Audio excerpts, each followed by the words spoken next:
ഭരണഘടനാ പോരാട്ടമോ എന്നാണ് ചോദ്യം. ഭരണഘടനാ പോരാട്ടം തന്നെയാണ് എന്നാണ് എൻ്റെ വാദം. അത് വളരെ ഗൗരവമേറിയ ആഴത്തിലുള്ള ഒരുപക്ഷെ സ്വതന്ത്ര ഇന്ത്യ കണ്ടതിൽ വെച്ച് ഏറ്റവും നിർണായകമായൊരു പോരാട്ടത്തിലാണ് എന്നാണ് എൻ്റെ ടേക്ക്.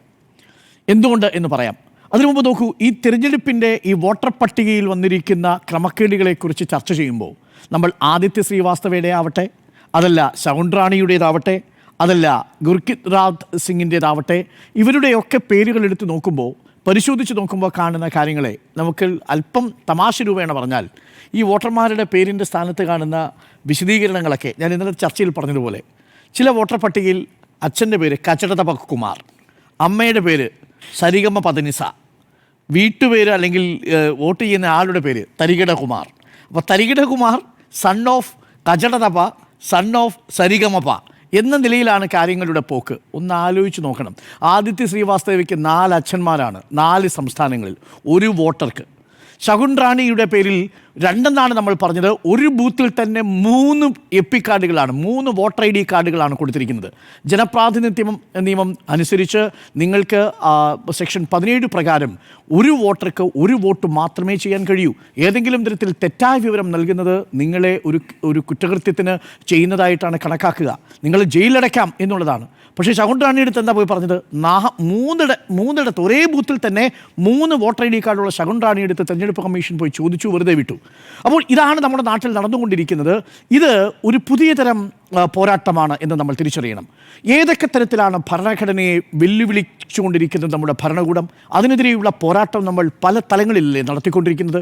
നമ്മുടെ ഭരണഘടന തന്നെ വേണ്ട എന്ന നിലപാടെടുത്തതാരാണ്? ഓർഗനൈസർ എന്ന് പറയുന്ന മുഖപത്രമാണ് RSSൻ്റേത്.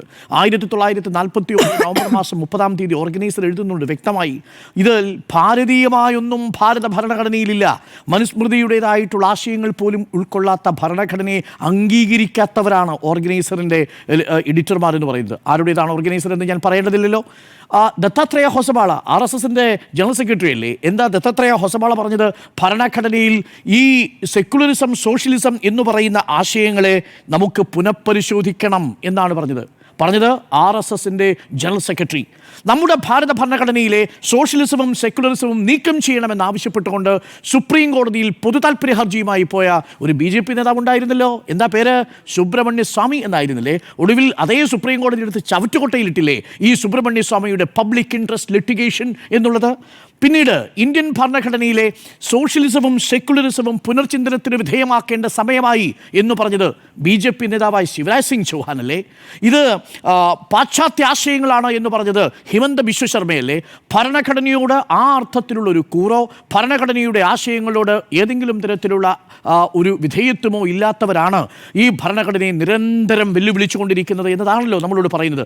ഇതുവരെ പോരാട്ടം ഭരണഘടനയുടെ സോഷ്യലിസത്തോടും സെക്യുലറിസത്തോടുമാണെങ്കിൽ ഇപ്പോൾ ഇതാ വീണ്ടും ഭരണഘടനയിലെ ഉപകരണങ്ങളെ ഉപയോഗിച്ചുകൊണ്ട് പോരാട്ടം തുടരുന്ന, അധികാരം പിടിക്കാൻ വേണ്ടി മാനിപ്പുലേറ്റ് ചെയ്തുകൊണ്ടിരിക്കുന്ന BJP ഭരണകൂടം ഇപ്പോൾ പുതിയൊരു ടൂൾ കൂടി കണ്ടെത്തിയിരിക്കുകയാണ്, ഇലക്ഷൻ കമ്മീഷൻ. ആ ഇലക്ഷൻ കമ്മീഷന് മാത്രമല്ല, ഇന്ത്യൻ ഭരണഘടനയുടെ ആർട്ടിക്കിൾ 324, ആർട്ടിക്കിൾ 325, ആർട്ടിക്കിൾ 326 ഇതെല്ലാം തന്നെ കോംപ്രമൈസ് ചെയ്യപ്പെടുന്ന സാഹചര്യത്തിലാണ് വന്നിരിക്കുന്നത്. അപ്പോൾ ഒരു തരത്തിൽ ഭരണഘടനയുടെ പ്രിയാമ്പിളിൽ നിന്ന് മതേതരത്വവും സോഷ്യലിസവും നീക്കം ചെയ്യണമെന്ന് പറയുന്ന ശക്തമായ ഒരു രാഷ്ട്രീയ നേതൃത്വം, മറുഭാഗത്ത് ഇലക്ഷൻ കമ്മീഷനെ തന്നെ തങ്ങളുടെ വിജയത്തിനു വേണ്ടി മാനിപ്പുലേറ്റ് ചെയ്യാൻ പ്രേരിപ്പിക്കുന്ന ഒരു രാഷ്ട്രീയ അധികാര ശക്തിയായി മാറി ആർട്ടിക്കിൾ 324 വെല്ലുവിളിച്ചുകൊണ്ടേയിരിക്കുന്നു. ഞാൻ ഇന്ത്യൻ കോൺസ്റ്റിറ്റ്യൂവൻ്റ് അസംബ്ലിയിൽ ഭാരത ഭരണഘടനയുടെ ഡ്രാഫ്റ്റ്സ്മാനായ ഡോക്ടർ BR അംബേദ്കർ പറഞ്ഞൊരു വാചകം പറയാം. ആർട്ടിക്കിൾ 324 ചർച്ച ചെയ്തുകൊണ്ടിരിക്കവേ ഡോക്ടർ BR അംബേദ്കർ പറഞ്ഞ വാചകം ഇതാണ്: no injustice should be done by the Election Commission of India while preparing electoral roll, and anything contrary to it would cut at the very root of democratic government. ജനാധിപത്യ സർക്കാരിൻ്റെ അടിവേരിളക്കും തിരഞ്ഞെടുപ്പ് commission voter പട്ടികയിൽ കാണിച്ചു കൂട്ടുന്ന കൃത്രിമങ്ങൾ എന്ന് പറഞ്ഞത് സാക്ഷാൽ doctor BR അംബേദ്കറാണ്, ഡ്രാഫ്റ്റിംഗ് കമ്മിറ്റി ചെയർമാൻ. പറയുന്നത് എന്നാണ്? ഭരണഘടന രൂപീകരിക്കുന്ന കാലത്ത് പറയുന്നതാണ്. പക്ഷേ ഡോക്ടർ BR അംബേദ്കർ സ്വപ്നത്തിൽ വിചാരിച്ചില്ല സ്വതന്ത്ര ഭാരതത്തിൽ നാം ഇതേ രീതിയിൽ വ്യാപകമായി ഓർഗനൈസ്ഡ് ആയ രീതിയിൽ ഭാരത ഭരണഘടനയുടെ ഏറ്റവും പ്രധാനപ്പെട്ട പ്രൊവിഷൻസായ adult franchise article article 324 compromise ചെയ്യപ്പെടുമെന്ന് കരുതിയില്ല. അതുകൊണ്ടാണ് ഞാൻ നേരത്തെ പറഞ്ഞത്, പല പേരുകളിൽ അറിയപ്പെടുന്ന വോട്ടർമാർ വ്യാജ വോട്ടർമാരായിട്ട് ഒന്നും രണ്ടുമല്ല, ഒരു മണ്ഡലത്തിൽ മാത്രം 1,280,000 വോട്ടർമാരെ കൂട്ടിച്ചേർത്തിരിക്കുന്നു എന്നുള്ളതാണ്. കോംപ്രമൈസ് ചെയ്യപ്പെട്ടിരിക്കുന്നു ഭരണഘടനയുടെ ആർട്ടിക്കിൾ 324. ഈ പോരാട്ടം എന്ന് പറയുന്നത് ഭരണഘടനയെ തിരിച്ചെടുക്കാൻ വേണ്ടിയിട്ടുള്ള പോരാട്ടമാണെന്ന് പറയുന്നത് അതുകൊണ്ടാണ്. പ്രിയപ്പെട്ട പ്രേക്ഷകരെ, ഇത് ഞാനല്ലല്ലോ ആദ്യം പറയുന്നത്, നമ്മൾ നേരത്തെ സംസാരിച്ചു. പറകാല പ്രഭാകർ എന്താ പറഞ്ഞത്? 79 ലോക്സഭാ മണ്ഡലങ്ങളിലെങ്കിലും BJP വിജയം നേടിയത് 5 കോടി വോട്ടർമാരെ കൂട്ടിച്ചേർത്തിട്ടാണ് എന്ന ആരോപണം ഉന്നയിച്ച നേതാവിൻ്റെ പേര്, അല്ലെങ്കിൽ ഒരു നിരീക്ഷകൻ്റെ പേര് പറകാല പ്രഭാകരൻ എന്നാണ്. നിർമ്മലാ സീതാരാമൻ എന്ന കേന്ദ്രമന്ത്രിയുടെ ഭർത്താവാണ് ഈ പറഞ്ഞത്. പറയുന്ന രസകരമായൊരു കണക്കുണ്ട്.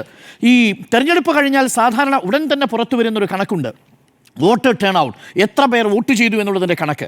അതിനുശേഷം ഇലക്ഷൻ കമ്മീഷൻ തരുന്ന അന്തിമമായൊരു കണക്കുണ്ട്. ഇത് തമ്മിലുള്ള മിസ്മാച്ച് 1952 ആദ്യ തിരഞ്ഞെടുപ്പ് നടക്കുമ്പോൾ 1% മാത്രമായിരുന്നു, അതിൽ താഴെ മാത്രമായിരുന്നു. അത്രേ വ്യത്യാസം വരാറുള്ളൂ. മഹാരാഷ്ട്രയിലും ഒഡീഷയിലും ഈ 2024 ലോക്സഭാ തെരഞ്ഞെടുപ്പും ഒക്കെ നടക്കുമ്പോൾ എത്രയാണ് വന്നതെന്നറിയാമോ? 12.5% വ്യത്യാസമാണ്. ഏകദേശം 5 കോടി വോട്ടർമാർ പെട്ടെന്ന് കണക്കിൽ വരുന്നു. മഹാരാഷ്ട്രയിലൊക്കെ നമ്മൾ ഞെട്ടിപ്പോയി. അതാണ് 39 ലക്ഷം വോട്ടർമാരെ കൂട്ടിച്ചേർത്തു എന്ന് പറയുന്നത്. വോട്ടർ ടേൺ ഔട്ടിൽ ഉണ്ടാവുന്ന വലിയ അവിടെയുള്ള ജനസംഖ്യയേക്കാൾ കൂടുതലായുള്ള വോട്ടർമാർ അവിടേക്ക് വരുന്നു എന്നുള്ളതാണ് കൗതുകകരമായ കാര്യം. ഇതെല്ലാം ആർട്ടിക്കിൾ 324 കോംപ്രമൈസിംഗ് ആണ്. ഇത് അഡൽട്ട് ഫ്രാഞ്ചൈസ്. എന്താ അഡൽട്ട് ഫ്രാഞ്ചൈസ് കോംപ്രമൈസ് ചെയ്താലുള്ള പ്രശ്നം? പ്രിയപ്പെട്ട പ്രേക്ഷകരെ, ഞാനിത് രാഹുൽ ഗാന്ധിയുടെ ബീഹാർ മിഷനായിട്ട് കാണുന്നില്ല. സുജയ പറഞ്ഞതിനെ പൂർണ്ണമായിട്ടും ഞാൻ എതിർക്കുന്നു. കാരണം ഇത് ഭരണഘടനയുടെ ഒരു മഹത്തായ ആശയത്തോടുള്ള വെല്ലുവിളിയാണ്. എന്താണ് ഒരു ആശയം? ഇന്ത്യൻ ഭരണഘടന പറയുന്നുണ്ട്, ഇന്ത്യയിലെ ജനാധിപത്യം പ്രൊസീജിയറലായി നിലനിൽക്കുന്നത് അതിൻ്റെ 1 man 1 vote എന്ന ആശയത്തിൻ്റെ അടിസ്ഥാനത്തിലാണ്. ഒരു മനുഷ്യനൊരു വോട്ട്. നിങ്ങൾ ഏത് ജാതിയിലോ ഏത് മതത്തിലോ ഏത് ക്ലാസ്സിലോ ഉള്ള വ്യക്തി ആയിക്കോട്ടെ, പക്ഷേ നിങ്ങൾക്ക് ഇലക്ടറൽ റോളിൽ പ്രവേശിക്കാനുള്ള അവകാശമുണ്ട് എന്നുള്ളതാണ്. അത് നമ്മളുടെ പൗരാവകാശമല്ലെങ്കിലും രാഷ്ട്രീയ അവകാശമാണ് അഡൽട്ട് ഫ്രാഞ്ചൈസ് എന്ന് പറയുന്നത്. ആർട്ടിക്കിൾ 326 പ്രകാരം നിങ്ങളെ ഒഴിവാക്കാൻ കഴിയില്ല, അല്ലെങ്കിൽ ആർട്ടിക്കിൾ 325 പ്രകാരം നിങ്ങളെ ആർട്ടിക്കിൾ 324 പ്രിപ്പയർ ചെയ്യുന്ന ഇലക്ഷൻ കമ്മീഷൻ നിങ്ങളെ നിങ്ങളുടെ വോട്ടർ പട്ടികയിൽ നിന്ന് ഒഴിവാക്കാൻ കഴിയില്ല. ബീഹാറിൽ എന്താ സംഭവിച്ചത്? 65 ലക്ഷം വരാം, 65 ലക്ഷം വോട്ടർമാരെ ബീഹാറിൽ നിന്ന് നീക്കം ചെയ്യുന്നു. ഇത് ഭരണഘടനയുടെ അഡൽട്ട് ഫ്രാഞ്ചൈസ് എന്ന് പറയുന്ന സങ്കല്പത്തിനെതിരാണ്. അതേസമയം ചിലയിടങ്ങളിൽ അവർക്ക് അനുകൂലമായി വോട്ട് ഇരട്ടിപ്പിക്കുകയോ ഡ്യൂപ്ലിക്കേറ്റ് ചെയ്യുകയോ ചെയ്യുന്നു. ഇതാണ് സംഭവിച്ചുകൊണ്ടിരിക്കുന്നത്. ഒരേ സമയം അഡീഷനും ഒരേ സമയം എക്സ്ക്ലൂഷനും നടക്കുന്ന ഒരു പ്രതിഭാസമാണ് മഹാദേവപുരയിൽ സംഭവിച്ചത്. നമ്മുടെ കേരളത്തിൻ്റെ മഹാദേവപുരയായി മാറിക്കൊണ്ടിരിക്കുന്ന തൃശ്ശൂരിൽ സംഭവിച്ചുകൊണ്ടിരിക്കുന്നത് വോട്ട് അഡീഷനാണ്. മറുഭാഗത്ത് ബീഹാറിൽ തങ്ങൾക്ക് അനുകൂലമല്ലാത്ത വോട്ടുകളെ എക്സ്ക്ലൂഡ് ചെയ്യാൻ വേണ്ടിയിട്ടാണ് SIR സ്പെഷ്യൽ ഇൻറ്റൻസീവ് റിവിഷനുമായി BJP വരുന്നത്. അതുകൊണ്ട് ഇത് രണ്ടും പ്രേക്ഷകർ ശ്രദ്ധയോടെ മനസ്സിലാക്കണം. ഒരു ഭാഗത്ത് വോട്ട് കൂട്ടിച്ചേർത്തും ഒരു ഭാഗത്ത് വോട്ടുകൾ ഡിലീറ്റ് ചെയ്തുമാണ് ഈ ഭരണഘടനയുടെ മഹത്തായ ആശയത്തെ വെല്ലുവിളിക്കുന്നത്. പ്രിയപ്പെട്ട പ്രേക്ഷകരെ, 1 man 1 vote 1 man 1 value എന്നതിലേക്ക് ഇന്ത്യ രാജ്യം വളരണമെന്നാണ് അംബേദ്കർ പറഞ്ഞത്. നമ്മൾ 1 man 1 വോട്ടിലെത്തി, 1 man 1 വാല്യൂ എന്ന സങ്കല്പത്തിലേക്ക് എത്തിയിട്ടില്ല എന്നതാണ് വാസ്തവം.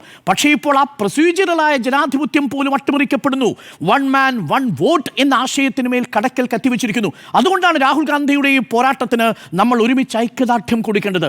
വോട്ട് ചോരുന്നു എന്ന് പറഞ്ഞാൽ ജനാധിപത്യം ചോരുന്നുവെന്നാണ്, ഭരണഘടന തകരുന്നുവെന്നാണ്, അതിൻ്റെ ആധാരശിലകൾ ദുർബലമാകുന്നുവെന്നാണ്, ജനാധിപത്യത്തിൻ്റെ പ്രൊസീജിയറലായിട്ടുള്ള ആ മുഖം നഷ്ടപ്പെടുന്നു എന്നുള്ളതാണ്. അത് അവസാനിച്ചാൽ പിന്നെ സുജയ ഇന്ത്യ ബാക്കിയുണ്ടാവില്ല. ഒന്ന് ആലോചിച്ച് നോക്കിയത് എങ്ങനെയാണ് നടക്കുന്നത്? നമ്മൾ പൂങ്കുന്നത്ത് പോയി കണ്ടതല്ലേ? പ്രിയപ്പെട്ട പ്രേക്ഷകർ, ഈ നിമിഷം ഒരു മാധ്യമ പ്രവർത്തകൻ എന്ന നിലയിൽ ഒരേ സമയം അഭിമാനവും അതേസമയം തന്നെ കടുത്ത വേദനയോടും കൂടിയാണ് ഞാൻ നിങ്ങളോട് ഇത് സംസാരിക്കുന്നത്. എന്തുകൊണ്ടാണ് വേദന? ഇന്ന് രാജ്യം മുഴുവൻ, ഒരുപക്ഷെ അടുത്ത കാലത്തെങ്ങും 300 MP-മാർ തെരുവിലിറങ്ങി ഇങ്ങനെയൊരു പ്രതിഷേധം നടത്തിയിട്ടില്ല രാജ്യത്തിൻ്റെ തലസ്ഥാനത്ത്. ഇതേപോലെ ഒരു വിഷയം രാജ്യശ്രദ്ധയെ ആകർഷിച്ചിട്ടില്ല. 80% വരുന്ന നാഷണൽ മീഡിയയും ഈ വിഷയത്തിൽ വേണ്ടത്ര ഗൗരവം കൊടുത്തില്ല എന്നതാണ് എൻ്റെ പക്ഷം. എന്തിനേറെ, നമ്മുടെ സംസ്ഥാനത്തുള്ള പല പ്രധാനപ്പെട്ട മീഡിയ സ്ഥാപനങ്ങളും ഈ രാജ്യം കത്തി നിൽക്കുന്ന പൗരാവകാശത്തെയും ഇന്ത്യൻ ജനാധിപത്യത്തെയും ചോദ്യം ചെയ്തുകൊണ്ടുള്ള ഈ ആശയങ്ങൾ ചർച്ച ചെയ്യപ്പെടുന്ന വേളയിൽ ലവ് ജിഹാദ് ചർച്ച ചെയ്യാൻ താല്പര്യം കാണിക്കുന്ന മാധ്യമ സുഹൃത്തുക്കളും സ്ഥാപനങ്ങളും ഉണ്ട് എന്നുള്ളത് ഒരേ സമയം തന്നെ വേദനിപ്പിക്കുന്നുണ്ട്. എന്നാൽ അതേസമയം അതിൽ അഭിമാനമുള്ളത് നമ്മളുടെ ചാനൽ രാഹുൽ ഗാന്ധിയുടെ വെളിപ്പെടുത്തൽ വന്ന് മിനിറ്റുകൾക്കുള്ളിൽ തന്നെ കർണാടകയിലേക്ക് പോവുകയും മഹാദേവപുരയിൽ പോവുകയും അവിടെ നമ്മളുടേതായ അന്വേഷണത്തിൽ രാഹുൽ ഗാന്ധി പറഞ്ഞ 5 കാര്യങ്ങളും ശരിയാണെന്ന് കണ്ടെത്തി. അവിടെ മാത്രമല്ലെന്നും ബാംഗ്ലൂർ നോർത്തിൽ ഒരൊറ്റ കെട്ടിടത്തിൽ, പ്രിയപ്പെട്ട പ്രേക്ഷകരെ, 385 പേരാണ്, ഒരൊറ്റ വീട്ടിൽ 355 പേരുടെ പേരാണ് ചേർക്കപ്പെട്ടിരിക്കുന്നത്. RK പുരയിൽ തൃശ്ശൂരിൽ ഒരൊറ്റ മുറിയിൽ 8 പേർ താമസിക്കാൻ പോലും വിസ്തീർണമില്ലാത്ത മുറിയിൽ 80 പേരാണ് പേർ ചേർക്കപ്പെട്ടിരിക്കുന്നത്. നമ്മൾ കണ്ടെത്തിയതാണ്. പൂങ്കുന്നത്തേക്ക് വന്നപ്പോഴോ ഒരു വീട്ടിൽ ആ വീട്ടമ്മയ്ക്ക് അറിയില്ല. ആ വീട്ടമ്മ 4 വർഷമായി അവിടെ താമസിക്കുക. ആ വീട്ടമ്മയോട് ഞങ്ങളുടെ പ്രതിനിധി ചോദിക്കുന്നുണ്ട് ഓരോ പേരുകൾ. ഇവരെ ഒന്നും അറിയില്ല. ആ മേൽവിലാസത്തിലാണ്. നിങ്ങൾ സൂക്ഷിച്ചോളൂ, നിങ്ങളുടെ വീട്ടിലെ മേൽവിലാസത്തിലും ഒരു പോസ്റ്റ് കോഡിൻ്റെ തെളിവിൽ ഏതെങ്കിലും ഒരാൾ വന്ന് വോട്ട് ചേർത്തിട്ടില്ലെന്ന് ഉറപ്പിക്കാൻ പറ്റാത്ത സാഹചര്യത്തിലേക്കാണ്. ഒരുപക്ഷെ നിങ്ങളുടെ മേൽവിലാസത്തിലും 1, 2, 3 പേരെയൊക്കെ ചേർക്കാൻ വേണ്ടുന്ന ഒരു മാഫിയ സംഘം പ്രവർത്തിക്കുന്നുണ്ടെങ്കിൽ അത്യന്തം അപകടകരമായ സാഹചര്യത്തിലേക്കാണ് നമ്മുടെ ജനാധിപത്യം പോകുന്നത്. ഒന്ന് ആലോചിച്ച് നോക്കൂ. നിങ്ങൾ ജയിക്കാൻ സാധ്യതയുള്ള മണ്ഡലത്തിലേക്ക് മറ്റു മണ്ഡലത്തിലെ ചില വോട്ടർമാരെ കൊണ്ടുവന്ന് വ്യാജ മേൽവിലാസം ഉണ്ടാക്കി വോട്ട് ചെയ്യിപ്പിട്ട് അവിടുന്ന് പോവുകയാണ്. ഞാൻ ഇന്നലെ സൂചിപ്പിച്ചതാണ്, പൂങ്കുന്നത്ത് ഒരൊറ്റ വാർഡിലെ 120 വോട്ടർമാരെ കാണാനില്ല. എന്തിനേറെ, നമ്മൾ ഇന്ന് പോയ 9 പൂങ്കുന്നത്തെ ഫ്ലാറ്റിലെ 9 വോട്ടർമാർ അത് ആരാണെന്ന് ആ അമ്മയ്ക്ക് അറിയില്ല.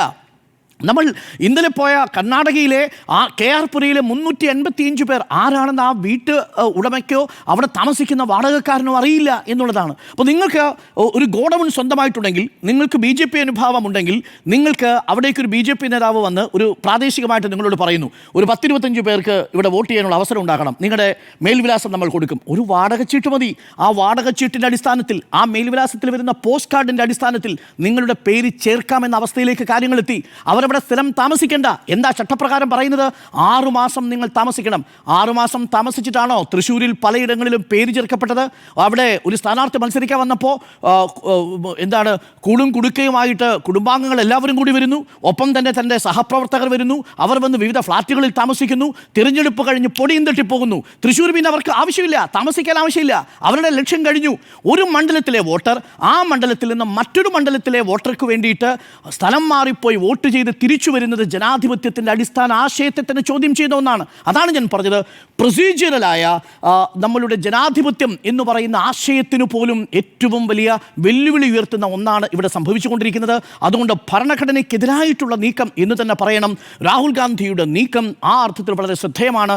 രാഹുൽ ഗാന്ധി ഉന്നയിച്ച പല വിഷയങ്ങളും ഇപ്പോഴും നമ്മുടെ സമൂഹത്തിലുണ്ട്. പക്ഷേ ഇത് അത്ര പെട്ടെന്ന് തേച്ചു മായ്ച്ച് കളയാൻ കഴിയില്ല എന്നാണ് എൻ്റെ ടേക്ക്. അതിനൊക്കെ ഓരോ ചോദ്യത്തിനും നേരെ ഘടകവിരുദ്ധമോ അതുമായി ഒരു ബന്ധവും ഇല്ലാത്ത മറുപടി നൽകുന്ന തെരഞ്ഞെടുപ്പ് കമ്മീഷനോട് എനിക്ക് 2 ചോദ്യമുണ്ട് കേട്ടോ. ആ ചോദ്യത്തിന് ഇനിയും ആരെങ്കിലും ഉത്തരം പറഞ്ഞാൽ മതി. ഷഹുൻ റായിനിയുടെ പേരിൽ 3 പേര് ഒരേ വോട്ടർ പട്ടികയിൽ കടന്നുകൂടിയത് തെരഞ്ഞെടുപ്പ് കമ്മീഷൻ ശ്രദ്ധിക്കാതെ പോയത് എന്തുകൊണ്ടാണ്? തെരഞ്ഞെടുപ്പ് കമ്മീഷൻ അക്കാര്യത്തിൽ ഒരു അഭിപ്രായവും ഇല്ലാതെ പോയത് എന്തുകൊണ്ടാണ്? അറിയേണ്ട കാര്യമാണ്. 2, മേൽവിലാസങ്ങളുടെ കാര്യത്തിൽ ഇപ്പോഴും തെരഞ്ഞെടുപ്പ് കമ്മീഷൻ ഉറപ്പില്ലാതെ പോകുന്നത് എന്തുകൊണ്ടാണ്?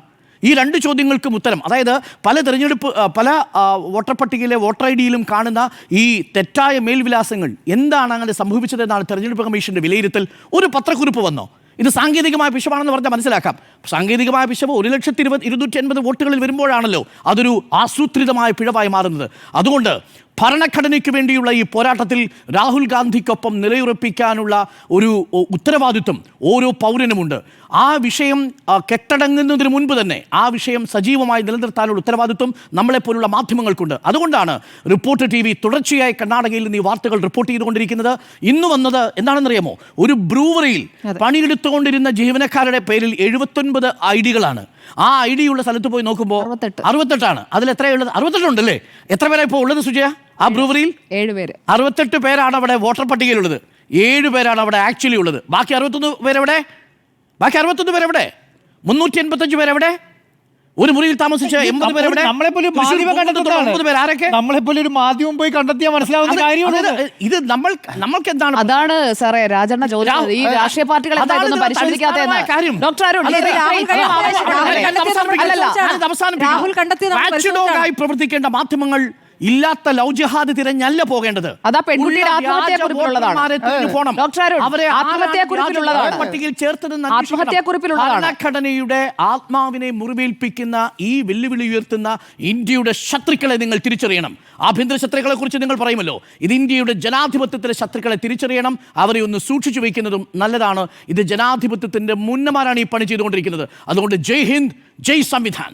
ഡോക്ടർ അരുൺ, നിരാശപ്പെടേണ്ട കാര്യമില്ല. രാഹുൽ ഗാന്ധി അല്പം മുമ്പ് ഇട്ടിരിക്കുന്ന പോസ്റ്റ് ഈ ക്യാമ്പയിൻ ഒരു പബ്ലിക് മൂവ്മെന്റ് ആയി Exactly. പബ്ലിക് മൂവ്മെന്റ് ആയി കഴിഞ്ഞിരിക്കുന്നു. നോക്കൂ, കഴിഞ്ഞ 24 മണിക്കൂറിൽ 15 ലക്ഷത്തിലധികം സപ്പോർട്ടാണ് ഈ സർട്ടിഫിക്കറ്റ് ഡൗൺലോഡ് കിട്ടിയിരിക്കുന്നത്.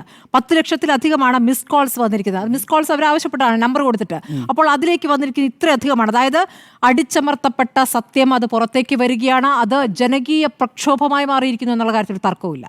സുജയ്ക്ക് എന്തോ എതിർപ്പുണ്ടായിരുന്നു. അല്ല, പരകാല പ്രഭാകരെ കുറിച്ച് പറഞ്ഞതുകൊണ്ടാണ് അദ്ദേഹം താങ്കൾ പറഞ്ഞ കാര്യങ്ങൾ പറഞ്ഞത് എറണാകുളം DCC സംഘടിപ്പിച്ച പരിപാടിയിലാണ്. മുഹമ്മദ് ഷിയാസിനെ മുഹമ്മദ് ഷിയാസ്, അതായത് BJP-കാരനായ പരകാല പ്രഭാകർ എന്ന ധ്വനി ഉണ്ടാക്കുന്ന രീതിയിലാണല്ലോ നിർമ്മലാ സീതാരാമന്റെ ഭർത്താവ്, ധനമന്ത്രിയുടെ ഭർത്താവ് ഇങ്ങനെ പറഞ്ഞു. അതാണല്ലോ അദ്ദേഹത്തിന്റെ വാദത്തിന് താങ്കൾ കൊടുത്ത ഒരു മൂല്യം. എന്നാൽ എറണാകുളം DCC സംഘടിപ്പിച്ച പരിപാടിയിൽ പോയിരുന്ന പരകാല പ്രഭാകർ അദ്ദേഹത്തിന്റെ എക്കണോമിസ്റ്റ് എന്ന രീതിയിലുള്ള, ഓദർ എന്ന രീതിയിലുള്ള അദ്ദേഹത്തിന്റെ ക്രെഡൻഷ്യൽസിനെ ഒന്നും ഞാൻ ക്വസ്റ്റ്യൻ ചെയ്യുന്നില്ല. താങ്കൾ എത്ര പുച്ഛത്തോടെ BJP കുറിച്ച് പറഞ്ഞാലും ഇവിടെ അദ്ദേഹം പറഞ്ഞ ഒരു കാര്യമുണ്ട്. ഞാൻ പറഞ്ഞു തീർക്കട്ടെ. ആ ക്രിട്ടിക്കലായി പറയുന്നതിനകത്ത് പുച്ഛവും പരിഹാസവും വരുമ്പോൾ അത് മനസ്സിലാക്കാനായിട്ട് ഒരാൾക്ക്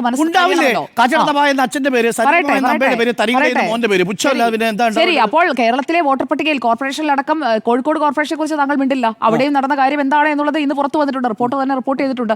അപ്പോൾ അദ്ദേഹം പറഞ്ഞത് ഈ 17C എന്തുകൊണ്ടാണ് കളക്ട് ചെയ്തുകൊണ്ട് കൃത്യമായിട്ട് ഈ മൂവ് ചെയ്യാതിരുന്നത് എന്ന കാര്യവും പരകാല പ്രഭാകർ ചോദിച്ചിട്ടുണ്ട്. അപ്പോൾ രാഷ്ട്രീയ പാർട്ടികളുടെ ഭാഗത്ത് നിങ്ങളുടെ പണി നിങ്ങൾ ചെയ്യാത്തതിന് തെരഞ്ഞെടുപ്പ് കമ്മീഷൻ എന്ത് പിഴച്ചു എന്ന ഒരു ചോദ്യമോടെ നിൽക്കുകയാണ്. പണിയെടുത്തിട്ടില്ല എന്ന് കർണാടകത്തിലെ കോൺഗ്രസ് മന്ത്രി തന്നെ പറഞ്ഞിരിക്കുകയാണ്. അതുകൂടി കേൾക്കണം. തിരുത്താനുള്ളത് അവനവന്റെ ഭാഗത്തും ഒരു ടീം കളക്റ്റീവ് ക്രൈം ചെയ്യുന്നു.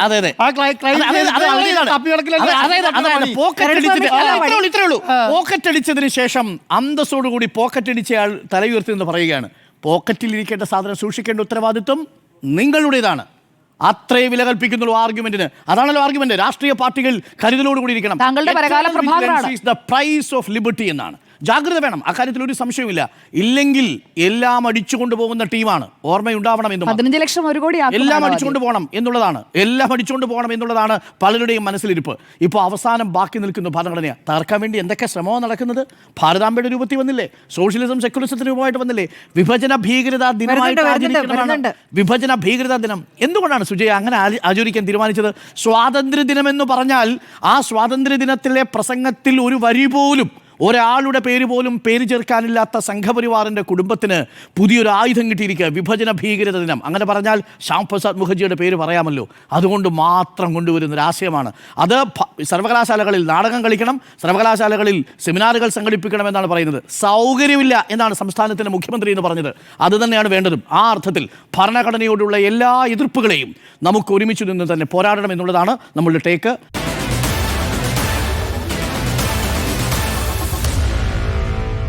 Meet the editors.